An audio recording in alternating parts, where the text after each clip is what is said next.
2023, vuestra participación aquí, vuestra presencia en la Casa Tíbet. Hoy es un momento importante porque tenemos importantes protagonistas aquí en la Casa Tíbet. Presentar un libro importante también, todo importante, ¿sabes? Día importante, libro importante, la gente importante es aquí, por lo tanto, también casa importante, Casa Tíbet. También vosotros todos sois importantes porque ya después de empezar 2019, hace casi 2 semanas ya, todavía estamos cuerpo sano, mente sana, y poder asistir y escuchar este tipo de conferencia, presentación, es verdad que tiene mucha suerte, mucho honor de escuchar a ellos.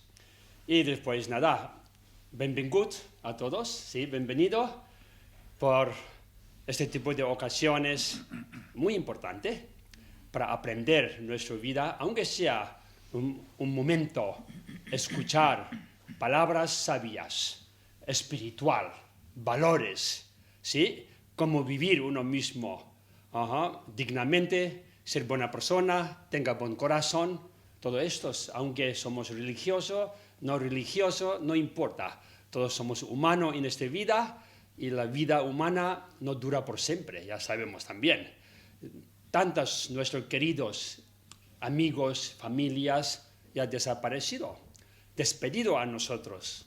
Pero nosotros estamos aquí, tenemos que sentir, ¿verdad?, que cada día, cada momento es suerte y tenemos que utilizar estos momentos en una forma correctamente y utilizar.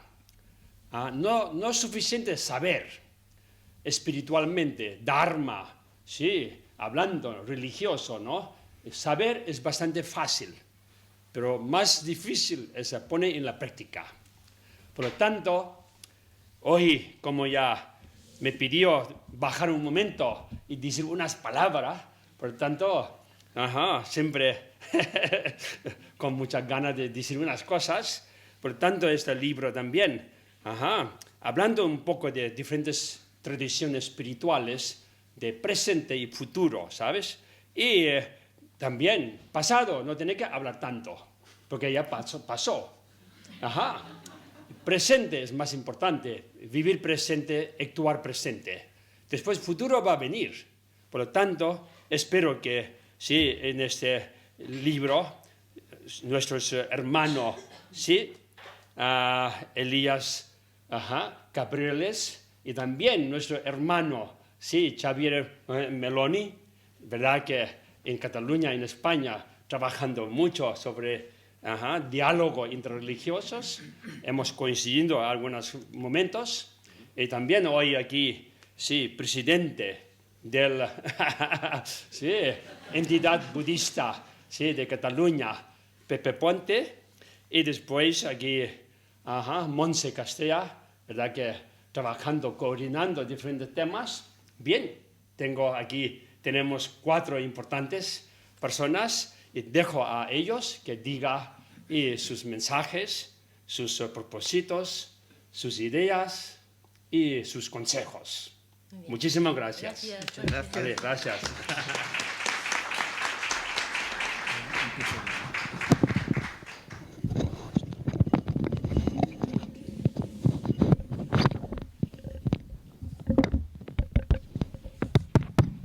Hola, bona tarda. No sé si se me sent bé, si m'acosto al micro, sí, no? Vale. Bé, moltíssimes gràcies, Wanchen, pels teus elogis immerescuts. Jo, com a president de la coordinadora, em puc dir unes breus paraules, no vull parlar gaire, perquè el tema són l'Elias i el Xavier. Bé, primer comentar que la coordinadora representa un esforç, és un projecte guanyador, podríem dir-li, perquè està consolidant-se cada vegada més, i és la veu del budisme de cara a l'administració, a la Generalitat, a l'Ajuntament, etc., i una veu que representa 27 centres budistes en aquest moment a Catalunya, no? En queden més, hi ha molts més. Això en quant a el que representa la coordinadora. El diàleg aquest que es va fer el 22 de març de l'any passat va resultar tan interessant, tantíssim, que vam decidir imprimir-ho en paper. I aquí tenim el resultat, que és aquest meravellós llibre, si em permets un, bilingüe, és a dir, aquí diu present i futur i aquí diu present i futur. És com màgic, no? Només fent així. I és una metàfora de el que pot representar l'encontre entre dos camins diferents, en aquest cas dos idiomes que podien representar dos camins. Cada camí comença amb les primeres pàgines fins al centre i l'altre camí comença a les altres pàgines, també fins al centre, i en el centre coincideixen amb la nada, la vacuïtat. És a dir, és el punt de trobada en comú, el silenci que uneix amb les tradicions. Com que possiblement molts de vosaltres no veu estar a la Casa d'Espiritualitat el 22 de maig de l'any passat, que és quan va tenir lloc aquest diàleg, i donat que el tema és prou important perquè les tradicions espirituals, tal com les hem rebut i tal com les transmetrem, és important que continuem aquest fil, no dispersar-nos en algun altre tipus de preguntes personals ni res. Per tant, ells continuaran, per molts de vosaltres serà nou, els seus comentaris. Evidentment, compreu el llibre perquè és molt interessant, realment, no és propaganda, és perquè és un dels llibres que representa un punt de trobada important entre dues tradicions de la mà de dos veritables coneixedors ja diríem consolidats en alguns aspectes i emergents en altres aspectes. De cara al futur estan plantejant propostes de renovació i això és important. I a més, cada un d'ells des de la seva àrea d'expertesa no tenen cap problema en fer-se moltes preguntes, no els hi fan por les preguntes i això és un bon signe. Doncs no continuo, res més ja, passo la paraula a la Montse. Sí, hola, bona nit a tothom. Aquest llibre és una coedició amb la coordinadora i Plecs Budistes Edicions. Només breus paraules, perquè aquest projecte, de fet, es va engendrar al monestir de Sant Benet de Montserrat. I just la Pepa Forn, que està aquí amb nosaltres, i jo vam estar allà, d'alguna manera volíem donar forma a aquest tipus de projecte i just en la sala que ens van deixar per treballar cada matí teníem, evidentment, la muntanya de Montserrat allà i teníem els plecs del llibre, que és una part rocosa de Montserrat que potser ja coneixeu. I esclar, al veure allò vam dir, ostres, però em sembla que s'ha de dir Plecs, aquesta petita editorial que vam començar. Va començar allà amb la Pepa Forn, que està aquí, i jo, i després la Rosa Martí, que també és aquí, és l'altra, membre de Plecs Edicions, que és la que ha fet la coberta i el disseny, del llibre. Aquestes dues pàgines en blanc de vacuïtat que deia el Pepe també va ser una idea de la Rosa. I així anem fent. Només tenim 3 publicacions de moment, aquesta és l'última, però l'idea és continuar. Tenim la seu a Font-rubí i des d'allà també és un espai que obrim. En Javier ha fet un curs allà i anem convidant a més gent i fem retirs de meditació, etc. O sigui que això per aquest cantó.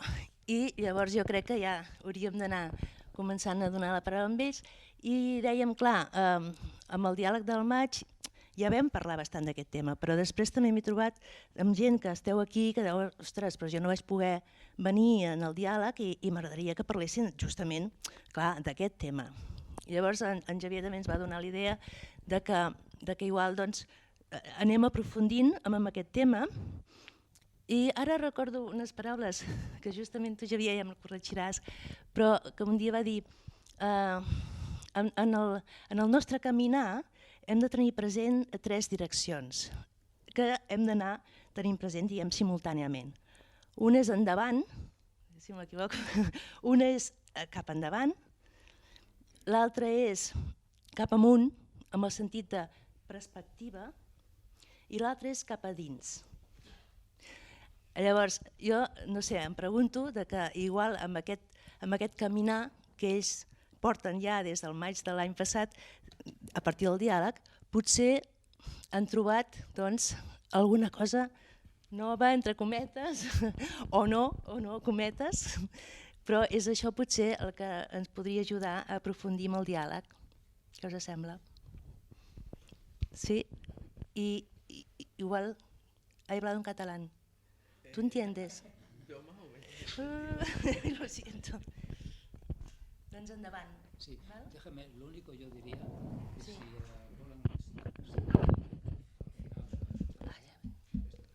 Sí, sí, diu.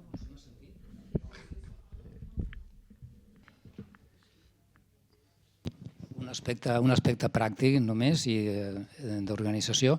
Si voleu que us signi el llibre, espereu al final en aquesta taula, que serà més fàcil tenir taula per apoyar-se, boli, etc. Bé, doncs donem la paraula. En aquella ocasió va començar la conversa o el diàleg en Xavi Meloni amb la idea de la improvisació del jazz. La improvisació del jazz és llançar un tema i després sobre aquest tema anar construint, improvisant cadascun dels dos. En aquest cas, potser podien fer al revés, no? Com l'Elias podia començar, llançar el tema i basat en això, del que ja es va parlar, i seguim. Bueno, yo creo que más fácil me es a mí seguir que comenzar, pero no se escucha. Es que yo creo que tú lo apagaste. No, tienes que tenerlo muy cerca.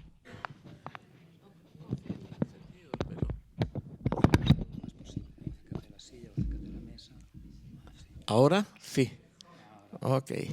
Bueno, que me fue más fácil la vez pasada porque el compañero Xavier comenzó y entonces, ¿por qué comenzar? Yo no sabría. Evidentemente que las dos tradiciones tienen algo en común.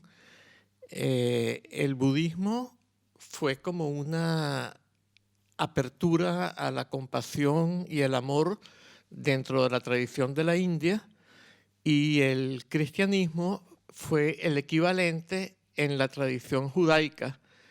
Y creo que con este comienzo pues ya tenemos algo dicho que puede servir para seguir construyendo. Sí, no, perfecto. Yo necesito poco para ser estimulado, o sea que con esto ya, No, porque has dicho algo muy importante, ¿no? O sea, el budismo y el cristianismo, en su desemejanza, que es mucha en muchos elementos, también tienen muchos puntos en común, paradójicamente. Y uno de los que tiene más en común es la relación con lo que les antecede, ¿no?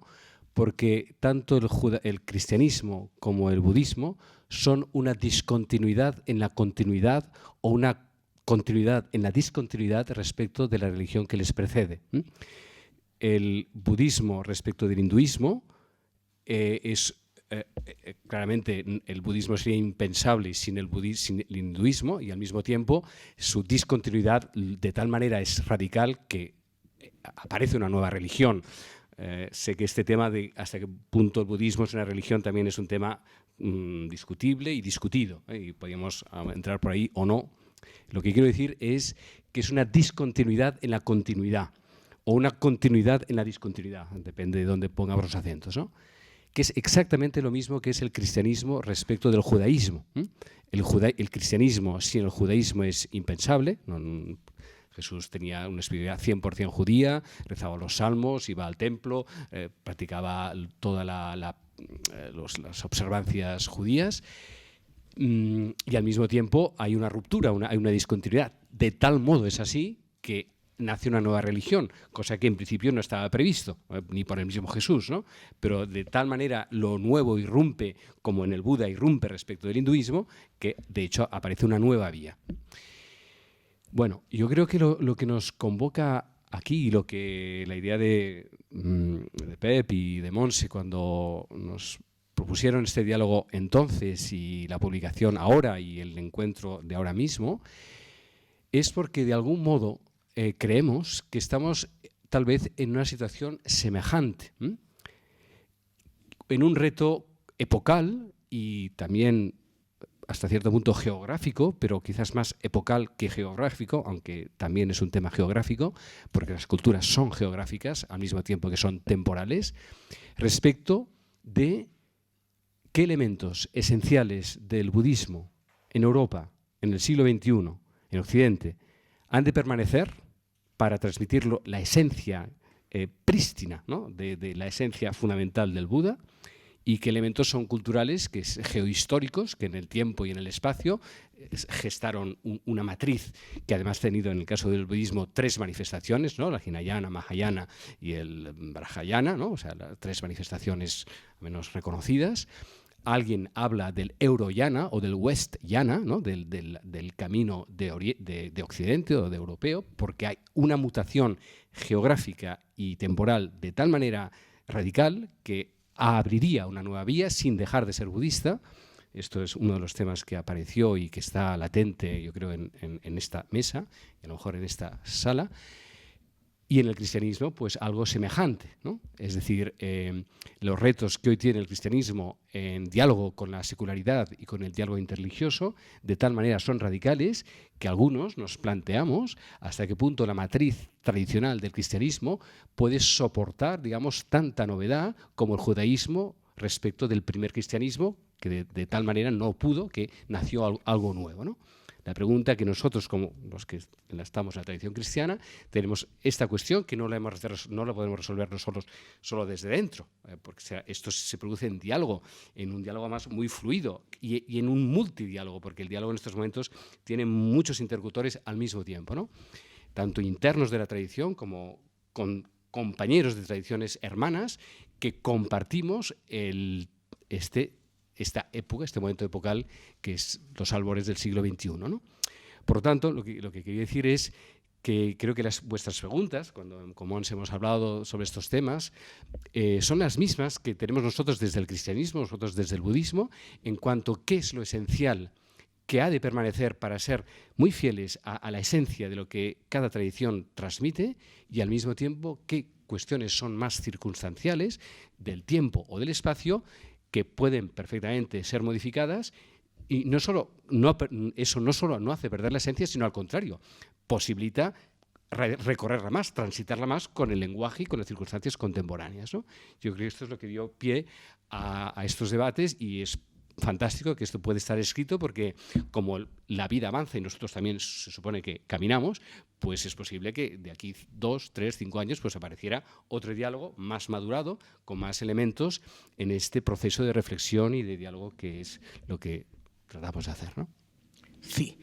Por ejemplo, en la época del Buda, los preceptos de los monjes no surgieron, no fue que el Buda decidió los preceptos son tales y tales, sino que algunos monjes hicieron cosas que fueron criticadas, y entonces el Buda dijo, pues esto no se debe hacer. Y después otros monjes hicieron otras cosas que fueron criticadas, y el Buda dijo, esto no se debe hacer. Y de esta manera surgieron unas reglas que están totalmente determinadas por la cultura del momento, justamente lo que dice Xavier. Y supongo que algunas cosas del cristianismo pues evolucionaron de una manera análoga. Entonces lo importante sería encontrar la esencia de cada una, y yo creo que por más diferencias que haya entre cristianismo y budismo, en la esencia de cada una es muy difícil separar dos cosas totalmente diferentes. Creo que hay un fondo muy común, y de hecho es lo que se aprecia en la forma como ambas tradiciones fueron una ruptura con la tradición que existía en su momento, en las civilizaciones en las cuales ellas surgieron. Por ejemplo, tanto el judaísmo como el hinduismo eran religiones hereditarias. Tanto el cristianismo como el budismo son universales. Y ahí hay una ruptura total. De la misma manera, por ejemplo, el ojo por ojo, diente por diente, se reemplaza con el ofrecer la otra mejilla. Y de la misma manera, estas cosas que vemos en el Bhagavad Gita, que es posterior, pero que estaban en los indoeuropeos, en la visión indoeuropea que determinó el hinduismo, había una visión similar de que había que defender el rol que tenía uno por la casta en que había nacido, y eso lo podía obligar a hacer la guerra y todo tipo de cosas que serían cuestionables desde una óptica budista, por ejemplo, ¿no? Entonces considero que sí hay un paralelismo en la forma como surgieron y al mismo tiempo un elemento común que tiene mucho que ver con lo que Wang Shenla estaba explicando y lo que dice mucho el Dalai Lama, de que lo más importante quizá es descubrir este corazón que literalmente en tibetano se llama el corazón suave y noble. Yin es corazón y Ye se puede traducir como suave y noble o sensible y noble. Claro. Todo linaje, toda religión o camino espiritual, digamos que tiene como dos, simplificando, dos ejes, ¿no? Uno es la transmisión, la iniciación a ese núcleo fundante que da a cada religión su especificidad. En el caso budista es la experiencia de la iluminación, en el caso del cristianismo es la experiencia, digamos, de la muerte-resurrección, para ser muy... y que eso es lo nuclear de donde emana el resto de la religión, digamos, de la religación. Por lo tanto, la transmisión del núcleo fundamental, por un lado, y luego cómo nutrir, cómo mantener vivo esa transmisión, cómo alimentarla. Y esto, las religiones tienen como tres grandes recursos, digamos, ¿no? O vehículos. Uno son los textos sagrados, otras son las prácticas celebrativas, meditativas o sacramentales, en el caso cristiano, y otras son las pautas de comportamiento, ¿no? Como una normativa del día a día, ¿no? O sea, un modo de estar ante las cosas, en las comidas, en el comer, en el dormir, en el vestir, en el comportamiento, etc., ¿no? Bueno. Es interesante porque en el budismo, en las diferentes corrientes del budismo hay diferencias que en parte también están en el cristianismo, ¿no? Hay una tradición dentro de las religiones que es a cerrar el canon de las escrituras sagradas, digamos, ¿no? En el caso del cristianismo se considera canon de la religión y qué es lo que se lee en las celebraciones y a lo que se le llama palabra de Dios en nuestras celebraciones, que llegan hasta las cartas de San Pablo, o sea, llegan hasta el siglo II, hacia mediados del siglo II. Todo lo que se ha escrito después del 100, 102, 150 máximo, forma parte de la tradición, pero no se considera que son textos canónicos. Por tanto, lo que se lee diariamente en las celebraciones, lo que se considera palabra de Dios, tiene un momento privilegiado. Y todo lo que viene después son textos que comentan, que profundizan, pero que no tienen el rango de palabra de Dios como tiene lo que se considera el canon, ¿no? Esto, por lo que tengo entendido en el budismo, no difiere según los vehículos, ¿no? Porque en el Hinayana sí que hay el canon Pali está cerrado, en cambio en el Mahayana se considera que ciertos textos de sabiduría pueden ser incluidos en el canon porque el canon está vivo, no está cerrado, ¿no? Bueno, y lo cual es muy interesante, ¿eh? También en el cristianismo han habido momentos de apertura, y han habido diferentes selecciones. Por ejemplo, el canon protestante no tiene los mismos libros que el católico. Han habido momentos de discernimiento, ¿no? La pregunta es, me lo hago ahora yo desde el lado cristiano, pero creo que se puede perfectamente aplicar también entre vosotros, ¿no? ¿Por qué es más palabra de Dios una carta de San Pablo escrita en el año 40 o 50 que una carta de Pedro Casaldáliga contemporánea desde el Mato Grosso, que tiene la misma fuerza y la misma incandescencia sobre la realidad del seguimiento de Jesús que la que podía tener San Pablo, ¿no? ¿Cuál es el criterio para decir eso es palabra de Dios y forma parte del canon que inspira a una tradición? O eso, bueno, es una circunstancia que está bien para algunos, pero que no se puede universalizar, etc., ¿no? Bueno, eso es un ejemplo de en qué medida, por un lado, somos fieles a una tradición común. Claro, hablamos de miles de millones de personas, ¿no? Es decir, 1.000 millones más o menos, ¿no? Si cada cual introduce bueno, entonces hay una pluralidad tan excesiva que entonces puede ser confusa. Pero al mismo tiempo esto es lo que lo mantiene vivo, ¿no? ¿Con qué criterio una comunidad dice de un texto que es canónico o no?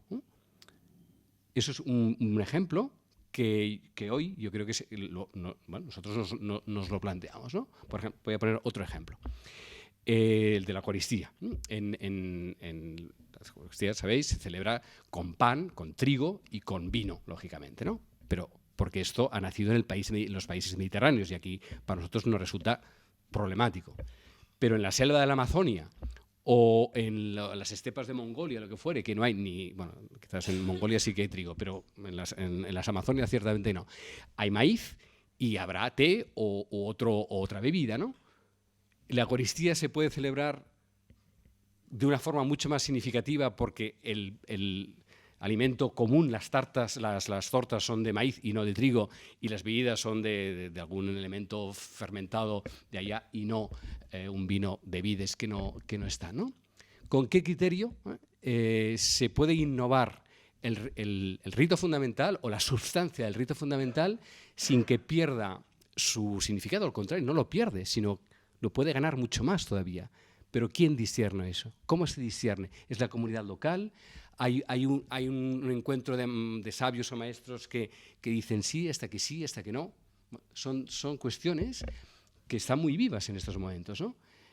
Hace unos años, en una parroquia de Madrid, de barrio obrero, gente progresista, incluso habían intelectuales, que no solamente era un lugar que había recogido la ala liberal del cristianismo ahí en Madrid, ¿no? Hubo una circunstancia en que una mujer había preparado con mucho cariño como especie de ensaimadas o una coca, lo que fuera, ¿no? Y la llevó como su ofrenda a la misa, ¿no? Y entonces el día que celebraba, pues le pareció que la mejor ofrenda, la mejor consagración que se podía hacer era esas ensaimadas que habían traído, digamos, ¿no?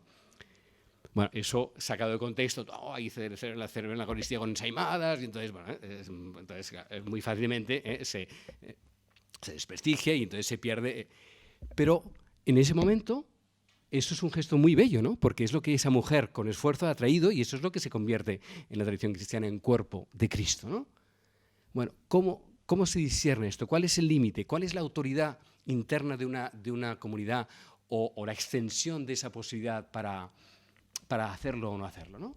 Estas son preguntas que en el caso de Cristiano, hasta el Concilio Vaticano era impensable que esto se pudiera plantear, pero cuando uno empieza a pensar y a abrir las posibilidades, si vamos a lo central que es el partir y compartir se puede hacer con cualquier sustancia que sea significativo para aquellos momentos que la comunidad está viviendo eso, ¿no?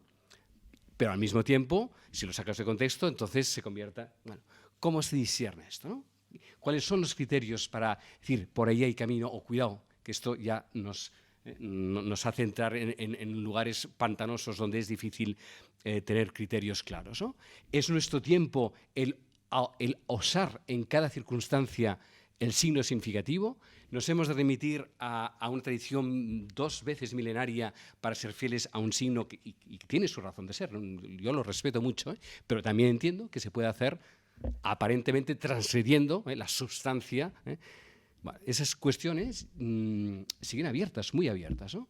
Y lo que entendí, vuelvo a decir, de los encuentros que he ido teniendo con otras tradiciones, y en el caso con el sufismo pasa exactamente igual, con respecto del Islam.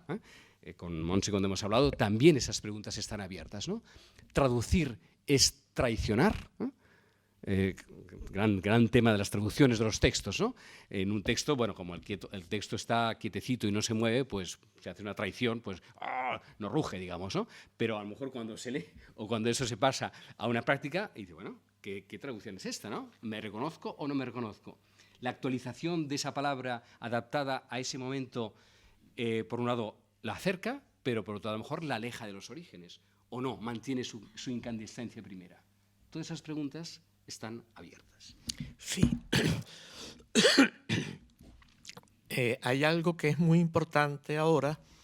Sabemos, por ejemplo, que en el budismo se habla de 3 giros de la rueda del Dharma, 3 Dharma chakras, sobre todo en sutras, o sea, Hinayana y Mahayana. Theravada sería el representante de lo que el Mahayana llama Hinayana, y Mahayana, que serían los textos del Prajnaparamita, la segunda vuelta, y los textos en que se habla más bien de la mente, que sería la tercera vuelta. Y hay gente en Occidente que está hablando de una cuarta vuelta ahora.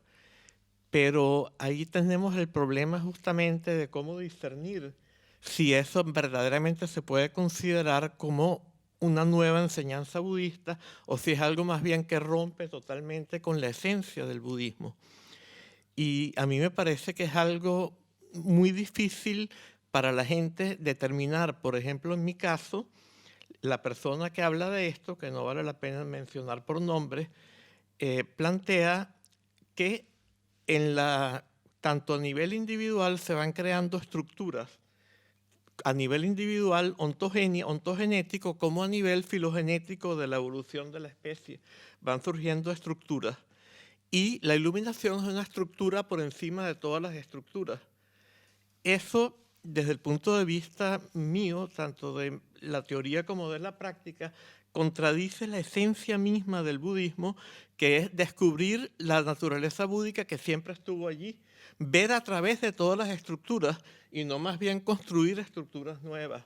Entonces, los que están hablando de esta cuarta rueda, giro de la rueda de la enseñanza, y planteando que estas tradiciones constructivistas y estructuralistas de alguna manera serían esa cuarta vuelta, yo considero que eso rompe completamente con la esencia del budismo.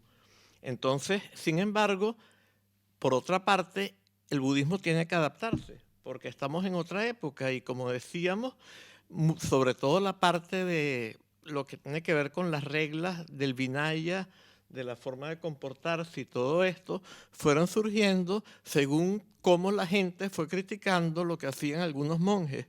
Y eso, por supuesto, que no es la esencia del budismo. Entonces, ¿qué es lo que hay que conservar y qué es lo que hay que cambiar? ¿Y quién tiene el criterio para decidir? Ahí está el problema. No es fácil, o sea, cada cual va a creer que él tiene el criterio. Yo creo que entiendo el criterio, pero probablemente el señor que plantea esta cuarta vuelta de la rueda de la enseñanza también cree que él tiene el criterio. Entonces, ahí tenemos un problema que no sé cómo se va a solucionar. En el budismo tibetano en particular, tenemos algo que podría ayudar, que es la transmisión de maestro-discípulo y el reconocimiento del discípulo por el maestro. También ahí puede haber distorsiones, porque evidentemente que a veces un maestro no tiene ningún discípulo que considera que tiene la esencia de lo que él ha enseñado, pero no quiere quedarse sin descendencia y por lo tanto a lo mejor reconoce a alguien que no tenía la total realización que él tenía, y la tradición puede degenerar también. Entonces, un elemento que podría ayudar sería que un verdadero maestro, pero ¿quién determina quién es un verdadero maestro? Reconozca a su discípulo como un verdadero practicante que tiene una realización que le permite hacer algo semejante. Pero entonces ahí está el problema, que quién le pone el cascabel al gato, o más bien quién decide qué es lo correcto y quién tiene la verdad. Es un problema que es de muy difícil solución. Yo creo que hay algunos criterios para hacer el camino, ¿eh? Y con todo yo creo que se requieren dos cosas a la vez. Se requiere audacia y humildad, inseparablemente, ¿eh? Todos los que han empezado algún camino han sido audaces, porque si no, no se hubieran atrevido a dar ni el primer paso, ¿no?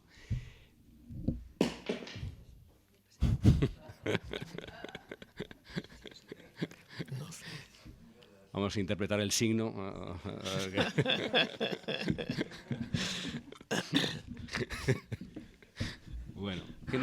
dices, ¿eh?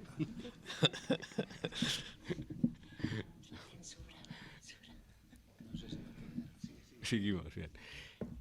Y al mismo tiempo, con la misma fuerza de la audacia, la humildad. ¿Eh?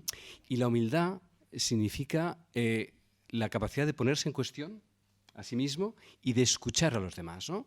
Y yo creo que eso es un signo de cualquier reformador o reformadora. Han tenido las dos condiciones, si no ha habido ruptura y entonces entramos en fanatismos o en absurdización de la propia iglesia, y eso no lleva a demasiados sitios, digamos, o no dura mucho, ¿no? O el grupo que se va hacia allá se va encerrando cada vez más, ¿no? En cambio, creo que el signo, es decir, por un lado, la veneración de los ancestros, la veneración de lo que se ha recibido. Yo creo que solo se puede hacer un cambio si se venera lo que se quiere cambiar.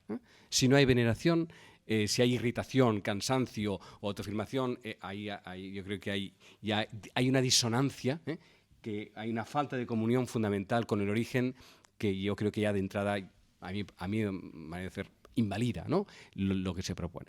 Pero si hay una profunda veneración y una profunda comprensión de lo que se está transmitiendo, y al mismo tiempo, y precisamente porque hay comprensión y veneración de eso que se está recibiendo, hay como el imperativo interno de poderlo traducir, de llevarlo más allá, y esa persona o ese grupo, porque a veces no es solo una persona, es un grupo, una comunidad, no es una única persona, son varias personas, ¿no? Tiene la capacidad de entrar en diálogo con los que lo ponen en cuestión y de ponerse a sí mismo en cuestión y poder rectificar en lo que haga falta, entonces sí que se puede hacer un camino de discernimiento sano y saludable, digamos, ¿no? Si entramos enseguida en la... Claro, eso también depende del grupo ortodoxo, ¿no?, en qué medida tiene la flexibilidad o la capacidad de dejarse interpelar por esa reforma que se está haciendo, ¿no? Y entonces ahí entramos siempre en un equilibrio delicado, que en la medida que está llevado por hombres y mujeres sabias y pacientes, pues es fecundo. Si está llevado por personas necias e impacientes, pues entonces el problema de la necedad no es la ignorancia, sino el creer que se sabe no sabiendo, ¿no? Es el peligro que todos no sabemos, ¿no? Pero el creer que no sabiendo sabemos es lo que nos hace necios, digamos, ¿no? Y la necedad es una enfermedad grave en el ser humano y común, además, ¿no? Que se soluciona con la humildad. La humildad es transforma el no saber en una apertura para aprender y para caminar con los demás, ¿no?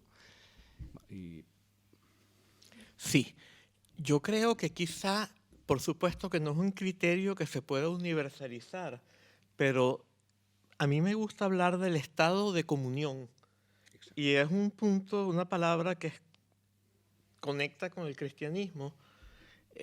Lo que yo llamo el estado de comunión es la vivencia directa de nuestra verdadera condición, más allá de todo concepto, y eso corresponde a lo que Juan de la Cruz llamó ese saber no sabiendo, toda ciencia trascendiendo, etcétera. Bueno, hay todo un poema que dice todo allí sobre esto. Y si nosotros estamos en ese estado, no creemos nada que sea conceptual. Entonces la palabra que surge no la creemos, y como no la creemos de manera absoluta, no somos fanáticos, no tenemos nada que defender. Y como no hay la sensación de un yo, tampoco vamos a querer defender. Y ese sería el centro mismo, el eje de la verdadera humildad. No la humildad de que yo digo, ay, yo soy humilde, sino la humildad de que verdaderamente no hay nadie allí. Desde el punto de vista cristiano sería estar en gracia de Dios. Desde el punto de vista budista sería estar en el estado que en la enseñanza Dzogchen llama Rigpa, por ejemplo. Y en ese estado, cualquier palabra que surja, uno no se la cree de manera absoluta. Y es lo que se llama, por ejemplo, creerse un punto de vista, tener un punto de vista propio. En sánscrito se dice swamata. Y darle un punto de vista a los demás para que lleguen a ese mismo saber no sabiendo, toda ciencia trascendiendo, se llama paramata, un punto de vista para otros, para que lo tomen, puedan seguir un sendero que los lleve a ese mismo sitio donde estamos en ese estado de comunión en el cual estamos viviendo la verdadera realidad toda ciencia trascendiendo lo conceptual de alguna manera. Por supuesto, el problema con esto es que ¿quién decide quién está en ese estado? La vida, yo creo que discierne la vida. Es decir, si eso produce vida, por ahí hay camino. Yo creo que todos somos confrontados a algo más allá de nosotros que está antes y después de lo que somos, ¿no? Que es la vida con mayúscula, digamos, ¿no? Y yo creo que ese es el criterio de discernimiento. Si eso produce vida, o sea, gozo, entrega, comunión, desplegamiento, en fin, todas las manifestaciones de la vida, es que por ahí hay camino. O sea, el discernimiento es extra, como has dicho muy bien, ¿no? O sea, claro, uno no tiene nada que defender si lo que está haciendo es ofreciéndolo, no defendiéndolo. Se está ofreciendo y está ofreciéndose en aquello que ofrece, ¿no? Por lo tanto, si eso se convierte en apropiación, es que hay ego todavía ahí, ¿no? Que lo invalida por el acto mismo de esa pulsión apropiatoria, ¿no? Ese sería el criterio de discernimiento. O sea, en el modo en que se ofrece y en la medida en que eso genera ese estado, como has dicho muy bien, ¿no? En la medida que eso transmite o facilita el acceso a ese lugar que, por fidelidad malentendida, resulta que frena en lugar de facilitarse, ¿no? Sí, sí. Sí. La esperanza es que verdaderamente haya un cambio a nivel global que permita que la gente reconozca ese estado. Porque de otra manera, pues, ¿cómo sabemos lo que decíamos? ¿Cómo sabemos? Tanta gente va a decir, unos van a hablar de esta cuarta vuelta de la rueda del Dharma y van a estar planteando algo totalmente contrario a la esencia del budismo, y habrá otros que sí tengan la misma esencia del budismo, pero ¿cómo saber? La única esperanza es que la gente misma vaya despertando y eso mismo permita que la gente discierna y que no haya nadie que se pueda poner en un pedestal y decir, yo tengo la verdad. Bueno, yo soy la verdad es otra cosa. Estoy en el estado de verdad, de alguna manera. Pero decirlo de alguna manera para alguien que no lo esté de veras, pues es algo muy terrible, ¿no? Sí. Pero esto es muy bello, porque entonces lo que nos hace es estar como muy atentos, ¿no? A donde hay atisbos de esos paramitas, digamos, ¿no? O de ese estado de gracia, que en versión cristiana hablamos nosotros de los dones del Espíritu Santo, que podrían compararse perfectamente con las paramitas budistas, ¿no? Gozo, dominio de sí mismo, paciencia, control de las pasiones, paciencia, ¿no? Generosidad. O sea, encontramos, y eso también es lo que permite justamente el diálogo interreligioso o interespiritual, porque en los frutos, en lo que eso produce, estamos todos de acuerdo, porque como humanos, ¿no? Compartimos lo fundamental, ¿no? Lo que cambian son nuestros lenguajes o nuestros idiomas, ¿no? O nuestros caminos, ¿no? Pero en lo que el camino tiene que producir en cada uno de nosotros ha de ser lo mismo, porque somos lo mismo, ¿no? Y en ese sentido, esa escucha de lo que produce esa vía, digamos, o esos cambios, o esas, pues se produce esa irradiación del ser, ¿no? Pues por ahí hay camino, ¿no? Claro. Por sus frutos los conoceréis, pero al mismo tiempo hay que tener ya un criterio para poder reconocer. Ahí está el problema, ¿no? Entonces la esperanza es que de alguna manera, hablábamos en el diálogo anterior de cómo la crisis ecológica en que nos encontramos actualmente y que amenaza la supervivencia misma de la especie es como una exageración, como una exacerbación hasta un extremo de lo que el budismo llama la avidia, y implica sentirnos separados del todo, y esto nos hace desarrollar una necesidad de apropiarnos de lo bueno que podemos sacarle a la naturaleza y de dominarla para someter todo aquello que sentimos que nos amenaza. Y hacemos esto con la mentalidad de la parábola de los hombres con el elefante. Y el que tocó la trompa pensó que era una manguera de bomberos, adaptándolo a nuestra época. El que agarró un colmillo dijo que era un gancho de llevar piezas de hielo. El que tomó la pata dijo que era un pilar. Y así fueron hasta que el que tomó la cola salió corriendo despavorido pensando que era una serpiente. Y esto es lo que ha generado la crisis ecológica y es una exacerbación de la avidia, de esta ignorancia básica. Y quizá esta misma exageración es lo que está generando un impulso místico, un impulso al redescubrimiento de la verdadera condición que ha generado interés cada vez mayor en las tradiciones que buscan esa comunión mística, bien sea dentro de la propia tradición, de la mística cristiana, bien sea dentro de tradiciones que para Occidente eran ajenas, como lo es, por ejemplo, el budismo. Efectivamente, yo creo que nuestro país ha tenido el don de, y este año estamos acabando de celebrar el centenario de Raymond Panikkar, conocido por todos, me imagino, y leído en parte. Y yo creo que su intuición de que la realidad es intrínsecamente cosmoteándrica, o sea, que todo está en todo en cada momento, y esto que todo está en todo en cada momento se difracta en lenguaje un poco más comestible, digamos, o bueno, accesible, en lo que llamamos lo divino, entendemos lo divino, aunque en el budismo esa palabra no se utilice, pero entendemos, creo que es traducible, no sé qué palabra pondríais a eso. Bueno, no tengo objeción. Bueno, vale, lo divino, como se llama eso, en vuestra tradición. La naturaleza búdica, pues por la naturaleza búdica, lo humano y lo cósmico, ¿no? Entonces, para mí también con los años, yo tengo la sensación que las cosas se van haciendo más simples, ¿no? Como más claras, ¿no? ¿Y qué es lo que se va aclarando más? Es que cualquier vía espiritual o humana se acredita a sí misma en la medida en que abre simultáneamente a esas tres dimensiones. O sea que en la medida que uno se adentra en ella, se va abriendo a esa dimensión trascendente o búdica, como llamamos, divina.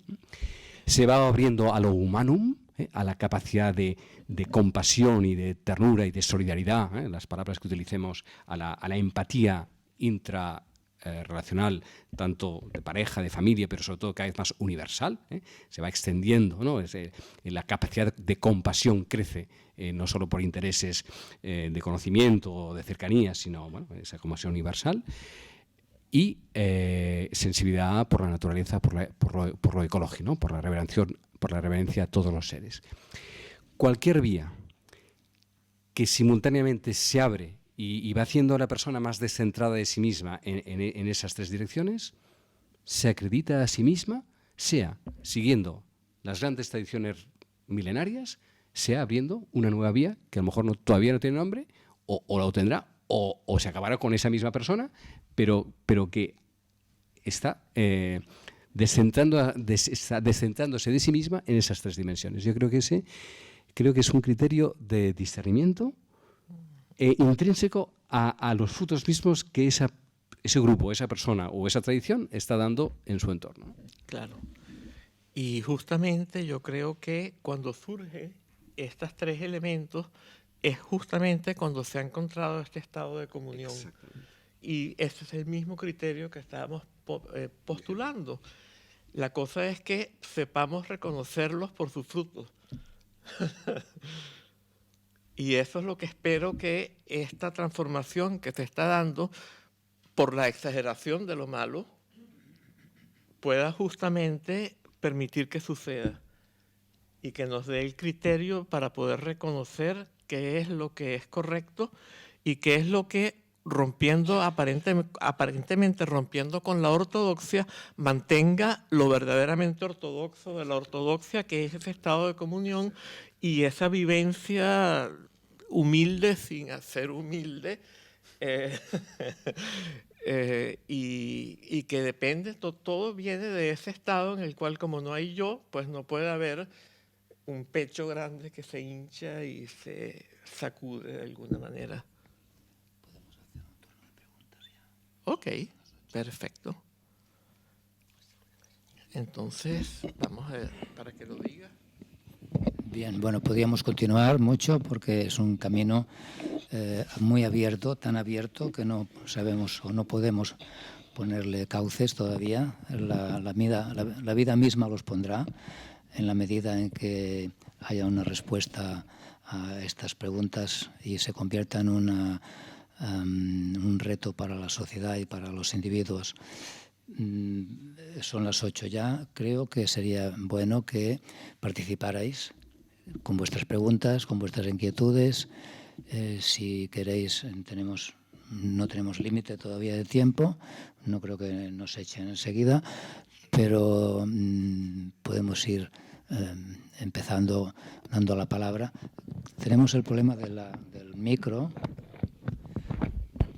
No creo que se quede para mucho. No son inalámbricos. No son inalámbricos. Sí, que se achecan, a lo mejor levantándonos. Sí, quizás podéis levantar y hablar fuerte, ¿verdad? Y creo que será suficiente.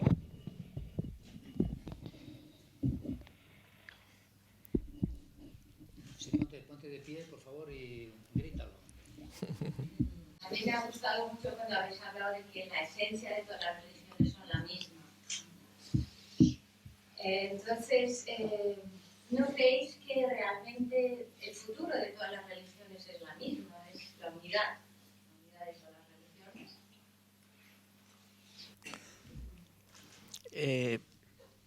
Bueno, yo diría que la esencia de todas las religiones que religan con lo que el cristianismo llamaría lo divino y que el budismo llamaría lo búdico, es la misma, pero no quiere decir que todo lo que lleve la palabra religión sea lo mismo.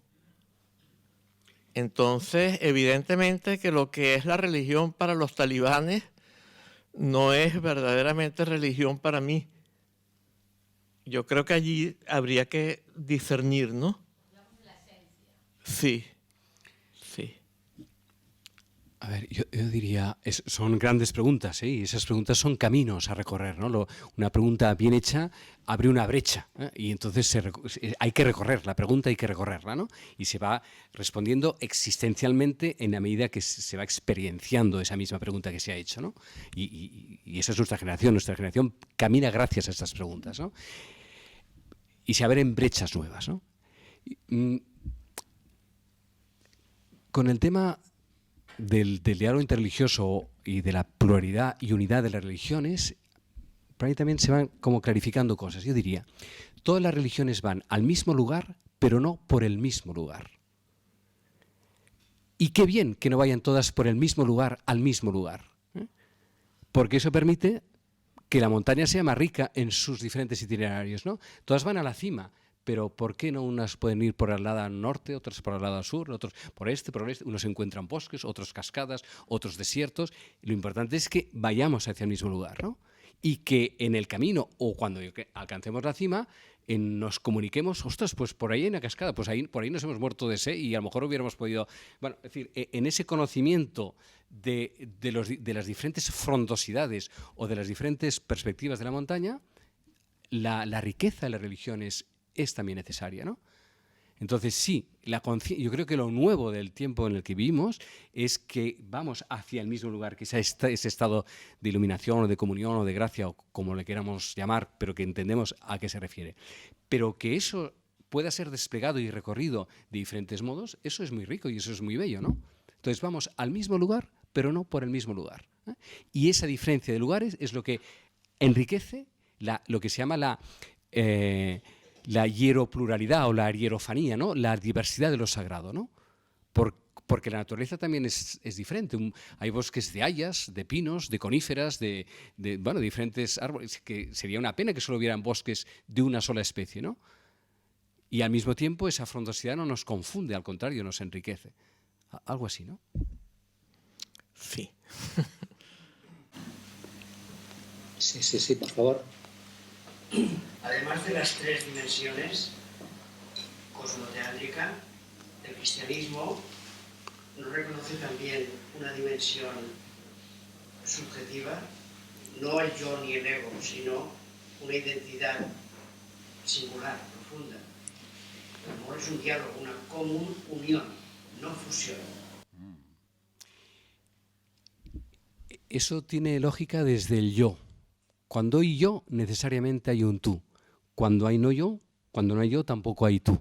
Entonces, esto es también lo bello de las tradiciones religiosas, que cada cual tiene su lógica y esto las hace inconmensurables precisamente, ¿no? O sea, en el cristianismo, basado en la racionalidad, si pones en cuestión ese yo, se deshace el núcleo de la experiencia cristiana. Lo que pasa es que en la medida que ese yo entra en relación con el tú, en un éxtasis de amor, en ese éxtasis, en esa salida de sí, yo creo que se encuentra el sunyata budista, aunque lo alcance por otro lado. No lo vamos a resolver en una frase, o sea, desde luego, eso es muy complicado, ¿eh? Pero yo creo que, vamos a ver, lo que quiero decir es que cada religión, porque es diferente de las otras, tiene su propia lógica interna. Y entonces, en la experiencia cristiana, le quitas la noción del yo y ya no hay experiencia originariamente de esa relación, que es lo que se produce en el cristianismo con Cristo. Pero la experiencia extática que esa relación da, yo creo que no es tan lejana a lo que en el budismo se entiende por sunyata. Pero bueno, eso habría que profundizarlo mucho más.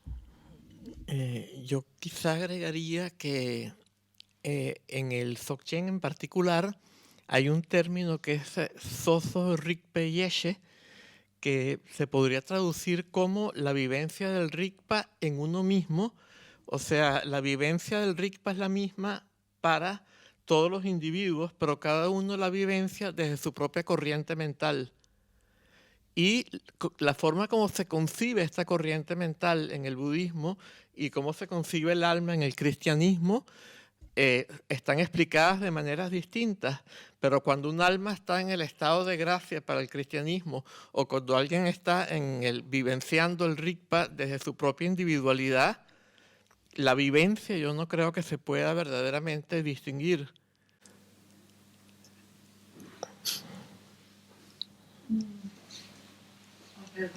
Yo pensaba que esa esencia única de todas las religiones y esta meta final que también es única, pero que vamos, como explicabais bien, por caminos muy diferentes, está relacionado con lo que pasa en el planeta Tierra, que es esas diferencias personales, individuales, culturales, de geografías tan diferentes y tan lejanas, de tradiciones, forma parte que yo entiendo muy bien que vamos al mismo lugar. Pero como hay tanta diferencia entre unos y otros, y entre países y continentes diferentes, lo veo como muy normal que cada cual siga sus tradiciones y nos encontraremos al final juntitos. Pero lo veo normal de lo que pasa en el planeta Tierra, que por muchas cosas comunes que tenemos los humanos, también tenemos cada cual la individualidad y las diferencias. Esto pasado ya al planeta geográfico, ¿no? Lo entiendo así, no me resulta complicado. Desde el centro, la pluralidad no confunde, sino al contrario, enriquece. Entonces, ese final no está al final de ningún sitio, está en la profundidad de cada instante. Nos encontramos cada instante en el mismo lugar, cada vez que vivimos con verdad nuestro camino. Y ese final está aquí, en la veracidad con que vivimos nuestra vida, digamos, ¿no? Y cuando se está en la vía, de nuevo, es el estado de comunión que dice Elías, ¿no? Porque esa comunión no es con lo otro, es con todo, con uno mismo. Por lo tanto, cuando se está en ese estado, la comunión es con la totalidad. Y en esa totalidad, la comunión es también con la pluralidad, con la diferencia. Y el signo de que estás o no en estado de gracia es si la pluralidad te estorba y la quisieras eliminar, o al contrario, la pluralidad abre colores, abre sinfonías, abre formas que no están en la propia, y esas no te confunden, sino que las puedes reconocer, ¿no? esa misma destello diamantino, digamos, ¿no? Sí, yo agregaría que en el budismo, por ejemplo, existen varios vehículos. En la tradición antigua, 9 vehículos, y en la tradición nueva, 7 vehículos. ¿Y por qué de la budeidad surgen distintos vehículos? Porque hay distintos tipos de individuos. Entonces, tal como las distintas religiones corresponden o son apropiadas para distintos tipos de individuos, también dentro de una misma religión se pueden ofrecer distintos caminos, reconociendo que hay distintos tipos de individuos y ofreciendo enseñanzas con paramatá, o sea, darle un punto de vista a los otros para que puedan seguir un sendero que sea apropiado para ellos, de modo que logren vivenciar aquí mismo ese punto final. Abundando en lo que ya decía, claro, el gran problema es llegar a la experiencia, llegar a la comunión, llegar a la compasión. Dicen por ahí que la teología separa y que la experiencia unifica. Cuando entiendo, si tiene ese tipo de experiencia de compasión y de comunión, ahí desaparece todo tipo de dificultades. Mientras se llega ahí está el gran problema. Supongo que somos una especie todavía en evolución y que nos queda mucho camino, ¿no? Entiendo perfectamente ahora las palabras del maestro cuando decía que todo el cristianismo se podría resolver en dos leyes. La primera es amar a Dios, representación del universo, sobre todas las cosas, sobre todo, absolutamente sobre todo, y a tu prójimo como a ti mismo. Claro, allí el uno desaparece. Y ahí llega la compasión, digo yo. Pero en fin, el gran problema es este. ¿Cómo llegar a ese punto? A esa experiencia tan extraordinaria que también describía San Juan y que está recomendando sobre la paciencia. Caminando y ayudándonos a caminar. Volviendo un momento es que hay una cosa muy curiosa en lo de las diferencias. Puede haber a veces más distancia entre diferentes corrientes de la misma tradición y de la misma confesión que con otras personas que están aparentemente en una religión o tradición totalmente diferente, y que sientes con ella mucha más cercanía que a lo mejor con los de la propia tradición, que también hacemos unas separaciones muy duras entre nosotros a veces. Y en las diferentes, incluso en cada una de ellas, puede haber unos dogmas y unos absolutismos de la propia manera de interpretar la vida, que pueden ser más distantes que la interpretación que se hace con otra religión. Por lo tanto, el criterio es exactamente ese estado de apertura que percibe la diferencia no como una amenaza ni como una molestia, sino justamente como una gracia, la gracia de lo diferente, de lo que has mencionado antes. Sí, y seguir el camino de alguna manera que uno siente que le corresponde. Exactamente. Sí. Exactamente. Eso es muy importante. En la línea de lo que va saliendo por aquí, yo nunca he entendido cómo en nombre de Dios se han podido hacer tantas barbaridades en nombre de todos los dioses. Cuando en el cristianismo no matarás era uno de los mandamientos, y en nombre de Dios, que Dios es amor, mato. Nunca lo he entendido. Ahora, en nombre de Alá, mato, ¿no? Y cuando él ha dicho, ese camino común por el que vamos a llegar todos a un buen sitio, tiene que ver con la exageración de lo malo. Es como si hubiera visto algo de luz, ¿no? Es decir, bueno, está todo tan mal, entre comillas, lo hacemos todo tan mal, que quizá dentro de nosotros empieza a nacer algo mucho más sencillo, que es un camino como más limpio, más unívoco, ¿no? Como decía ella también, ¿no? Hacia adelante, hacia arriba y hacia adentro, ¿no? Porque se está exagerando tanto todo eso malo que yo empiezo a estar convencida de que vamos bien. De verdad, sí. Como te ha dicho, la exageración lo malo he tenido, digo, ostras, eso era, ¿no? Que es verdad, que ¿cómo puede ser que matemos en nombre del amor? ¿Qué nos está pasando? ¿No? Si fuera a decir, no, es que el amor y el odio nos peleamos, vale, pero en nombre de Dios, las cruzadas, es algo que yo nunca entendí. Y además que era algo reconocido, empoderado, ¿cómo podía ser, no? Y ahora, pues, en nombre de Alá, y que hay muchas personas que creen en eso y que creen por amor. Pues yo creo que estamos llegando a ese punto en el que vamos bien. Sí, en lógica hay un procedimiento que es la reducción al absurdo. Si yo quiero saber si una tesis es correcta o no, entonces extraigo todas sus consecuencias. Si alguna consecuencia contradice la tesis o si las consecuencias se contradicen entre sí, entonces la tesis era falsa. Entonces podría haber una especie de reducción al absurdo empírica o experiencial, en la cual si las consecuencias de lo que hacemos contradicen nuestros propósitos y lo que nosotros mismos predicamos, etcétera, entonces hay algo que no está bien, hay algo que está definitivamente mal. Y por eso, si tratando de crear un paraíso terrenal por medio de la tecnología, estamos más bien destruyéndonos y destruyendo el ecosistema y llevándonos al borde de la destrucción, de la extinción de la especie, evidentemente que había algo que no funcionaba. Y quizá esto es lo que haga posible esta transformación.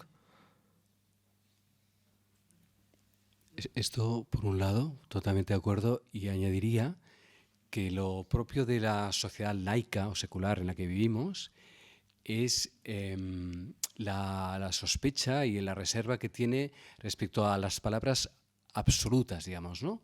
La palabra Dios, Alá, como son palabras que remiten al absoluto, el problema no está en el absoluto a lo que remite la palabra, sino en absolutizar tu palabra confundiéndolo con el absoluto, ¿no?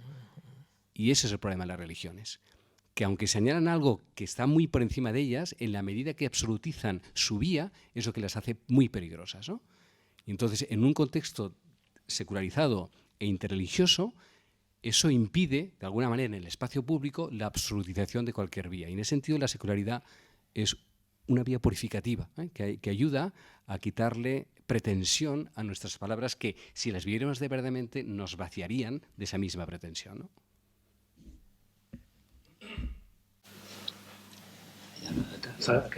Fa estona que aquest senyor vol dir... Sí. Oi?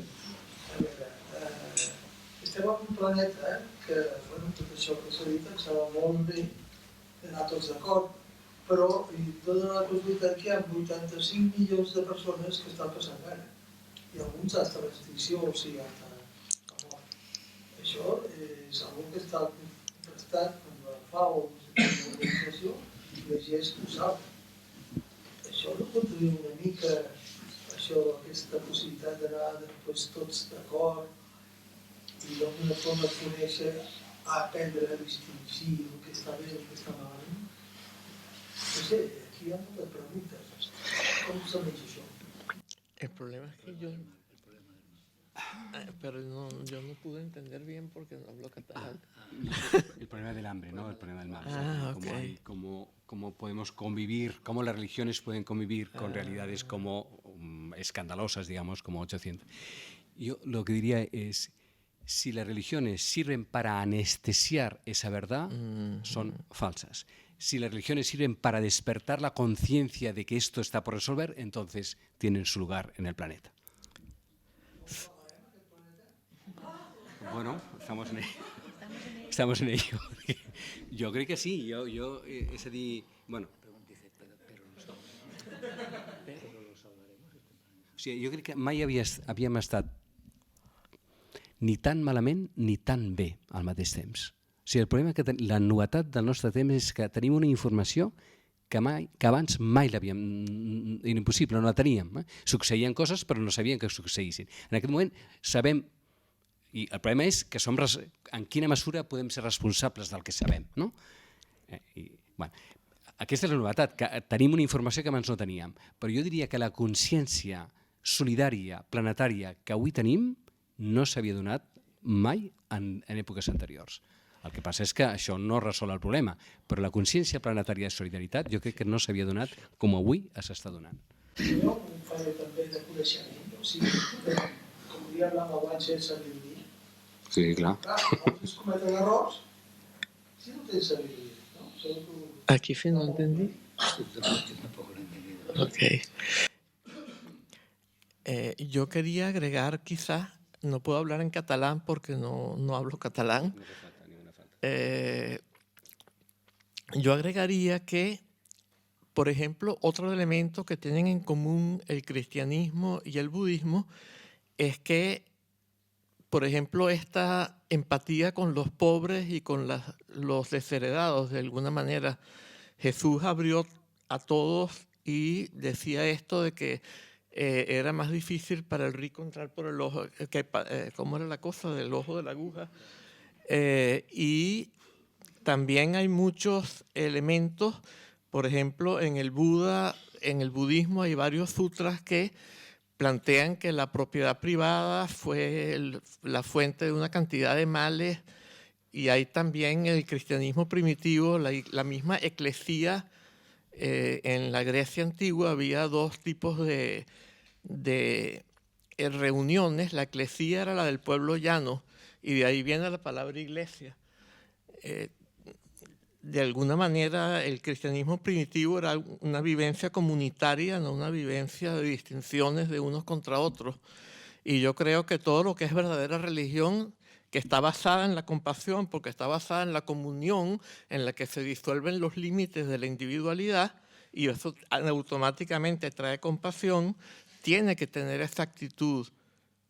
Ahora, si nosotros vamos a sobrevivir o no, depende de nosotros. Tenemos que hacer algo por transformar nuestra propia psiquis, nuestro propio corazón, nuestra propia mente, y si lo hacemos, pues sí sobreviviremos.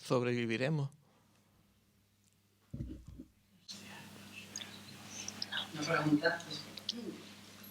A partir d'això, jo em pregunto, no, si realment es pot arribar a influenciar des de l'espiritualitat la política, no? Que sembla com de totes les àrees, potser és la que queda, jo com a ciutadana, és la que sento més lluny d'això, no? La que quan veig com funciona tot, no? El sistema capitalista, com funciona la política, és on més lluny veig això, no? I en canvi és on hi ha un poder, no? Realment, que mobilitzen coses, no? I em pregunto, realment, vosaltres creieu que es pot arribar a influenciar? Ja sé que individualment, o sigui, no parlo d'un polític o d'una persona que es dedica a això, perquè entenc que individualment pot haver-hi un viatge personal profund, no? I pot estar la persona desperta i ser espiritual i ser bona persona i ser noble i...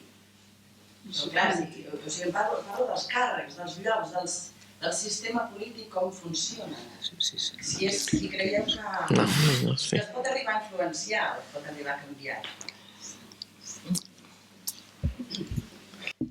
Adelante, que fue en catalán la pregunta, te toca. Mira, por derecho propio comenzar. Sí. Mira, en estos momentos se están haciendo unos contactos con políticos catalanes para que en el Parlamento, hay que ver si llegará a hacer con todo el Parlamento o con algunos del Parlamento, sesiones de meditación. O sea, que en lugar de empezar a ladrar a la primera, digamos, ¿no?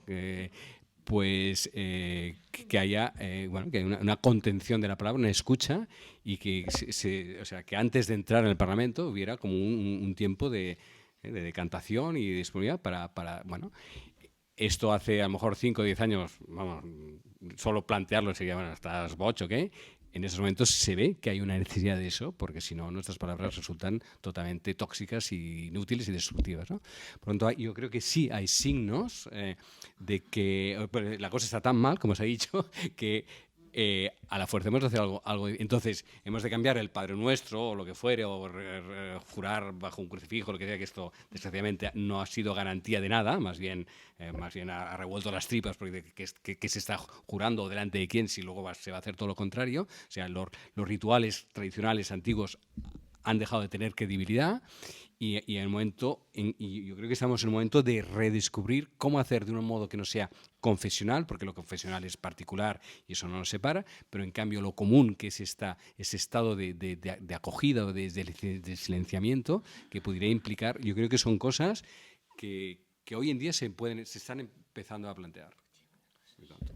No, bueno, esto tiene que ver también con lo que es la espiritualidad comprometida, ¿no? Porque el budismo compromès, como esta Plex Budistas es de budismo compromès, ¿no? Y en ese sentido yo creo que, bueno, es incidir directamente cada uno en su ámbito de profesional o donde esté, pero quizás las cosas van más rápidas ahora que como nos podemos imaginar y de repente, pues yo creo que... Pero claro, la cosa es que, y era una pregunta que también, una cuestión que me pregunto, ¿no?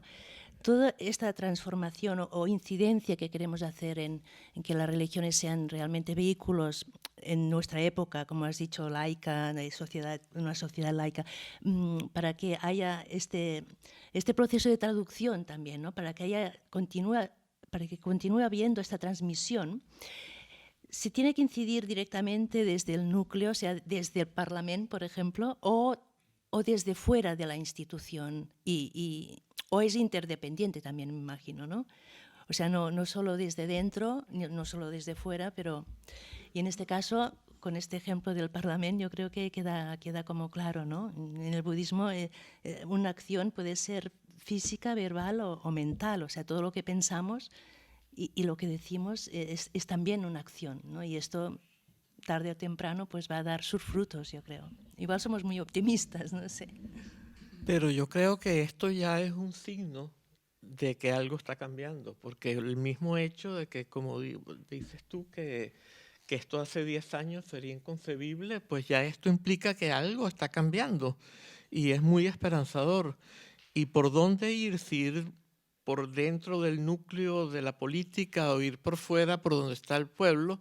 A lo mejor en el budismo zen hay un ejemplo, una parábola, que dice que la gallina pica desde afuera y el pollito pica desde adentro y así se rompe el huevo. Gabriel. Vale. Levántate. Ante todo, muchas gracias.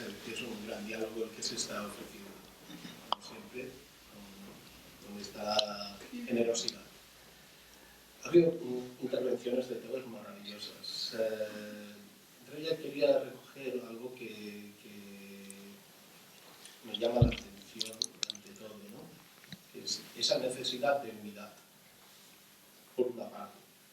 La necesidad de unidad en la diversidad, en este caso, en el respeto ante el policromado de las realidades espirituales, más allá incluso de lo que es la cultura, de lo que es las tradiciones sagradas, la experiencia interna, la inefable, la que puede ofrecer también ese rayo de luz que se descompone en nuestro prisma interior en cualquiera de los arquetipos posibles, porque no son culturales los arquetipos. Entonces, eso es bastante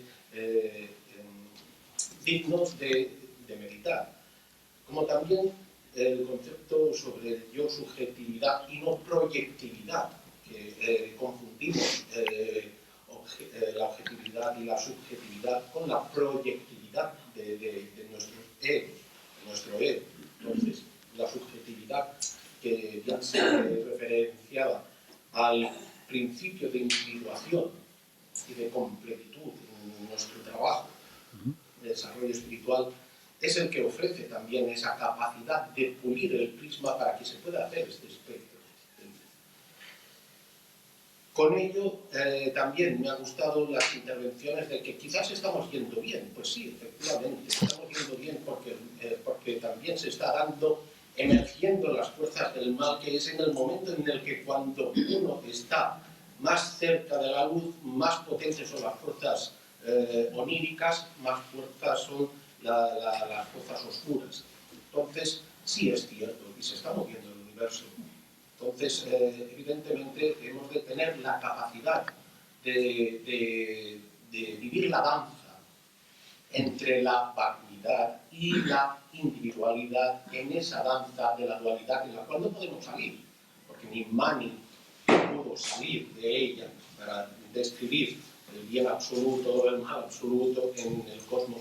¿Cómo la vamos a poder nosotros sacar de ella? Si podemos llegar a la Advaita en un momento dado, será una gracia, pero esa gracia que será un momento, un equilibrio inestable. Es un momento, punto, que después te hipostaría de nuevo en la realidad en la cual estamos viviendo. Y después, un tema que es bastante precioso también, que es ver cómo la marea de la contaminación informativa es justamente lo mismo que vivimos en nuestro mundo interno. Es decir, si hacemos una meditación y tenemos el papagayo que no para, lo tenemos también afuera. Y afuera es más potente aún, porque está haciendo fakes continuamente. Nosotros también vivimos en nuestros fakes internos. Entonces, tanto lo que es adentro es afuera, lo que es arriba es abajo, encontramos esa similitud en la cual podemos encontrar atisbos de percatarnos de ese carrusel de la vida y ofrecer las notas puras en el momento en que resuenan en nosotros. Por eso es posible que en política pueda haber internamente ese rey filósofo de Platón, que pueda no necesariamente ser una concepción como la que estamos viviendo políticamente, sino generar una nueva sociedad partiendo de ese, claro, de esa humildad que decías y de la osadía de poder ofrecer lo horizontal de la espiritualidad para la sociedad mientras se va viviendo políticamente, el político internamente pueda vivir la verticalidad de los años. Bueno, yo quería decir una cosita. Hablaste de muchas cosas y yo no podría, ni que me imagino que Xavier tampoco, responder todo, pero hubo un punto que me parece que es importante tocar y tiene que ver con lo que decías tú también. El diablo puede ser un buen amigo. Si no hubiera Jesús en el desierto, no hubiera sido tentado, quién sabe qué hubiera pasado. Milarepa, por ejemplo, cuando la guardiana Tserimma lo atacó, fue cuando tuvo su mayor momento de apertura y esperemos que para la especie en este momento suceda algo similar. Estamos en la exacerbación del mal y que esa exacerbación del mal sea la condición de posibilidad del triunfo del bien, por así decir, si es que se puede hablar de tal cosa. Sí. Bien, vamos a cerrar con estas palabras que resuenarán todavía en nuestros oídos cuando salgamos. Y nada más, muy tarde, os agradecemos la presència. No, només que ens havia quedat per alt agrair. Hem d'agrair a la Fundació Casa del Tibet, a Thupten Wanchen, sobretot l'espai que sempre ens continua oferint. I aquest llibre també ha estat, gràcies al primer pas, perquè puguem tenir el llibre aquí, va ser el treball de transcripció, que és un treball realment molt... necessita hores i és de molt elaborat. I és de Montserrat, que crec que també està per aquí, i la imatge de Bàrbara Pardo, que l'han fet servir també per altres cartells a la coordinadora. Bueno, només això, agraïments, que abans s'havia passat per alt de... Bé, doncs, segurament tornarà a haver-hi un altre diàleg d'aquest nivell i no sé si amb les mateixes persones, potser sí, o sigui que això continuarà. Moltes gràcies, bona nit.